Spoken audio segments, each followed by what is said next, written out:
Елім дегендер қамын жегендер, адал өрендер, намысы қайнағандар, ел үшін ар үшін қайратын қайрағандар, қазақтың бағы үшін. Сақтан алашым иманың жиғанын байқа аңғалым, жат қылар жанашырды, дос қылар жаманды, әзәзіл аярлар бар айырар арамды.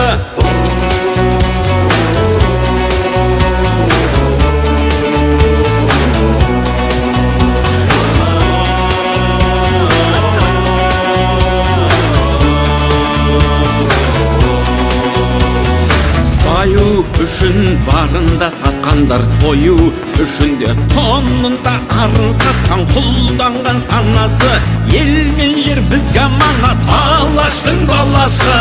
Рухың кешегі қайда, қазағым қайда барасың, мұңым сен жатсам тұрсам жанымның ардағы, бауырлық бірлігінде бар.